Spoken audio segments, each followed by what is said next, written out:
ವ್ಯಕ್ತಿಗಳು ದರ್ಶನ್ ಅವ್ರು ಇಲ್ದೇ ಇದ್ದಾಗ ಅವ್ರ ಬಗ್ಗೆ ಹಾಗೆ ಅವ್ರ ಫ್ಯಾನ್ಸ್ ಬಗ್ಗೆ ವೇದಿಕೆ ಮೇಲೆ ಹೋಗೋದು, ನಿಂತ್ಕೊಂಡು ಮಾತಾಡೋದು, ಚಾನೆಲ್ ಮೀಡಿಯಲ್ಲಿ ಕೂತ್ಕೊಂಡು ಮಾತಾಡೋದು, ಹೊರಗೆ ಕೂತ್ಕೊಂಡು ಮಾತಾಡೋದು ಎಲ್ಲ ಮಾಡ್ತಿದ್ದಾರೆ.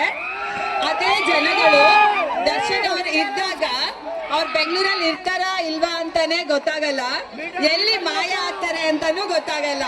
ಸೊ ತಲೆ ಕೆಡ್ಸ್ಕೋಬಾರ್ದು. ದರ್ಶನ್ ಅವ್ರು ಹೇಳಿರೋ ಹಾಗೆ ಯಾರು ಏನೇ ಮಾತಾಡಿದ್ರು ನಾವು ನೊಂದ್ಕೊಳ್ಳಲ್ಲ, ಕೋಪ ಮಾಡ್ಕೊಳ್ಳಲ್ಲ. ಇಂಪಾರ್ಟೆಂಟ್ ನಿಮ್ಮ ಪ್ರೀತಿ ಹಾಗೂ ಬೆಂಬಲ ಮಾತ್ರ. ಸೊ ನೀವುಗಳು ಹಾಗೆ ಬೇಜಾರು ಮಾಡ್ಕೋಬೇಡಿ, ಕೋಪ ಮಾಡ್ಕೋಬೇಡಿ, ಟೆನ್ಷನ್ ತಗೋಬೇಡಿ. ಮೂವಿ ಅವ್ರನ್ನ ನೋಡಿ ನಿಮ್ಗೆಲ್ಲ ಎಷ್ಟು ಖುಷಿ ಆಯ್ತು? ನಂಗೂ ಅಷ್ಟೇ ಖುಷಿ ಆಯ್ತು. ಮೂವಿ ನೋಡಿ ಖುಷಿ ಪಟ್ಟಿದ್ದೀರಾ ಅನ್ಕೊಂತೀನಿ. ನೀವೇ ಅಲ್ಲ, ನಿಮ್ಮ ಫ್ರೆಂಡ್ಸ್, ಫ್ಯಾಮಿಲಿ ಎಲ್ಲರೂ ಕರ್ಕೊಂಬಂದು ಮೂವಿ ನೋಡಿ. ಆಮೇಲೆ ಥಿಯೇಟರ್ಗೆ ಬಂದು ನೋಡ್ಬೇಕು. ಪೈರಸಿನ ಎಂಟರ್ಟೈನ್ ಮಾಡಬೇಡಿ ಪ್ಲೀಸ್. ಹಾಗೆ ನಿಮ್ಮ ಪ್ರೀತಿ ಆಮೇಲೆ ಬೆಂಬಲ ಎಲ್ಲ ಕನ್ನಡ ಚಿತ್ರಗಳಿಗೂ ಇರಲಿ. ನಮ್ಮ ಚಿತ್ರಗಳನ್ನೆಲ್ಲ ಸ್ವಲ್ಪ ಜಾಸ್ತಿ ತೋರಿಸಿ ಅಂತ ಹೇಳ್ತೀನಿ. Thank you, thank you.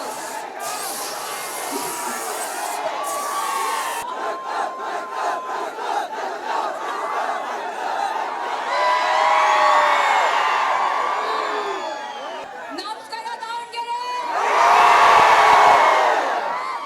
ಇವತ್ತು ಡಿ ಸೆಲೆಬ್ರಿಟೀಸ್ ಪವರ್ ಇರೋದು ಕಣ್ಣಾರೆ ನೋಡ್ದೆ.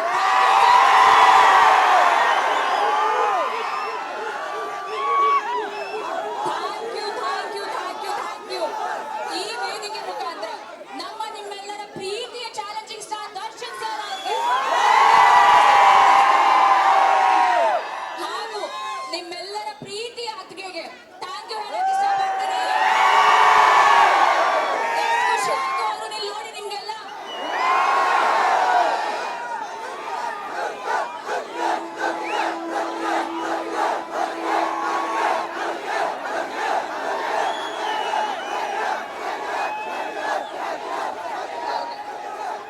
ಸಿನಿಮಾ